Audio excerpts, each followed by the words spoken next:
Alors, chapitre 16, introduction du droit de la protection sociale. Alors, on va commencer par l'histoire de la protection sociale.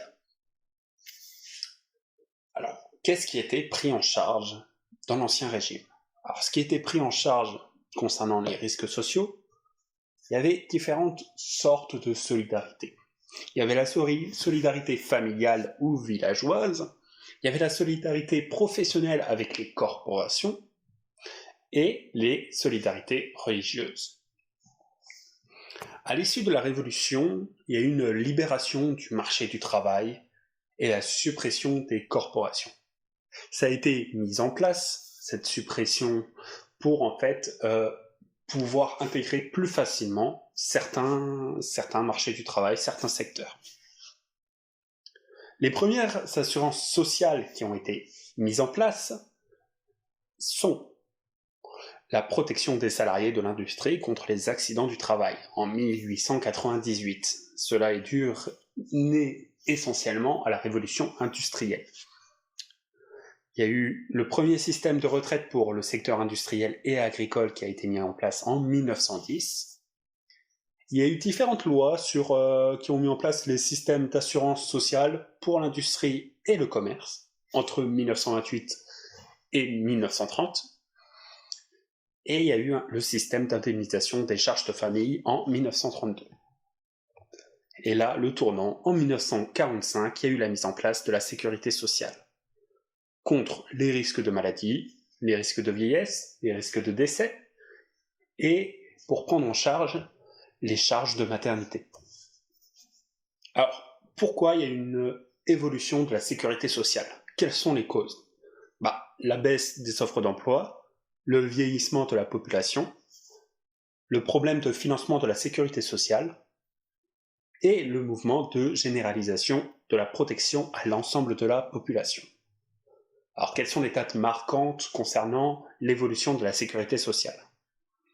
En 1967, il y a eu 3 branches qui ont été mises en place. La branche assurance maladie, la branche allocation familiale et la branche assurance vieillesse. En 1998, il y a eu la création de la carte vitale. En 2000, la création de la CMU. Alors la CMU, tout simplement, c'est pour que les personnes puissent avoir des soins décents s'ils habitent en France, qui sont résidents en France, et bien sûr pour les Français et pour les étrangers qui sont là depuis 3 mois. En 2016, il y a eu un petit remplacement de la CMU en la PUMA, la PUMA, qui, elle, enlève cette restriction des 3 mois de résidence. Et en 2018, il y a eu l'intégration du régime social des indépendants et des étudiants à la sécurité sociale.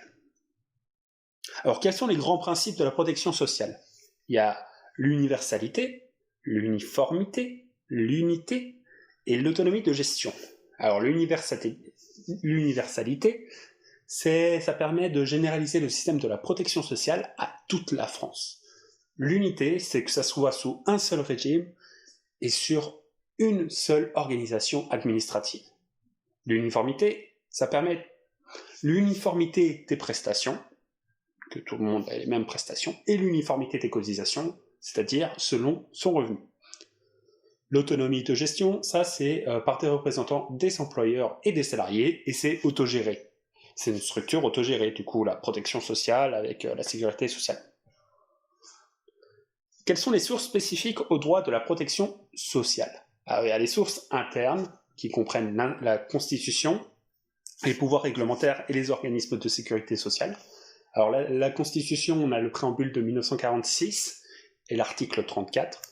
Pour le pouvoir réglementaire, en fait, le gouvernement gère les ressources et gère les prestations, les calculs et tout. Concernant les organismes de sécurité sociale, alors c'est un acte de portée générale et un acte de portée individuelle. Les actes de portée individuelle sont gérés sous le tribunal judiciaire de justice. Excusez-moi. Concernant les textes des sources internationales, nous avons la DUDH, le pacte international, la convention numéro 102 qui a été faite par l'OIT, et le CESDH.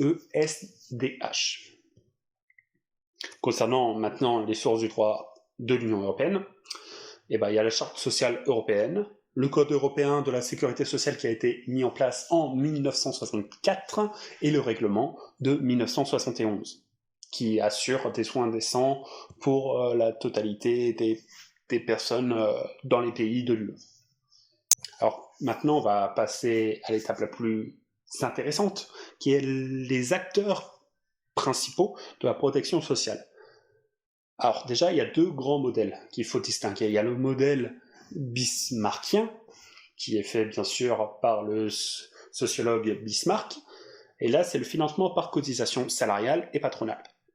Et aussi non, de l'autre côté, il y a le modèle anglo-saxon qui est le modèle Beveridge, qui est le financement assuré par l'impôt sur le revenu d'activité.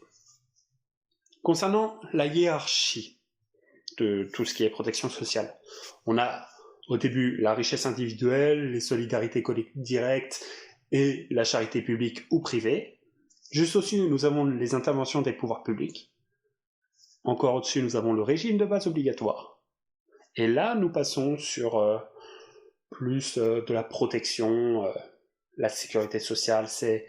Là, c'est pas toujours obligatoire, mais il y a le régime complémentaire obligatoire de retraite, et après, il y a le régime de surcomplémentaire. Et là, clairement, c'est pour ceux qui le souhaitent. Alors, pour les régimes de la sécurité sociale, il y a plusieurs régimes, il y en a 3. Il y a le régime général, qui comprend 88% de la population française, qui comprend les salariés du secteur privé, les travailleurs indépendants. Après, nous avons le régime agricole, qui comprend 5% cette fois-ci, avec les exploitants, les salariés agricoles et les entreprises agricoles. Et enfin, nous avons les régimes spéciaux, qui sont de 7% de la population française et qui comprennent les fonctionnaires, la SNCF, EDF, GDF, employés et clercs de notaires, les mines et les cultes. Pour les branches du régime général, il y en a 5 si je ne me trompe pas, avec la branche famille qui est occupée par l'allocation famille, et la branche maladie et la branche accident du travail et maladie professionnelle qui est assurée par l'assurance maladie, et à la branche retraite par l'assurance retraite, et la branche recouvrement par l'URSSAF. Niveau affiliation du régime général de la sécurité sociale, qu'est-ce que ça comprend? Alors déjà, il y a 2 critères, le critère géographique et le critère professionnel. Concernant le critère géographique, il faut résider sur le territoire français, mais il y a des exceptions. S'il y a un détachement dans un autre pays de l'UE, c'est possible, mais la durée est max de 24 mois. Si c'est en dehors de l'UE, mais qu'il y a une convention internationale bilatérale, c'est compris. Et si on est hors UE, mais sans convention, on peut faire partie de ce régime, mais en cotisant pour la CFE, et qu'on cotise également pour le pays d'accueil. Concernant le critère professionnel, alors il y a les salariés par assimilation, les étudiants, les détenus et les artistes, et dorénavant, depuis 2018, nous avons également les travailleurs indépendants.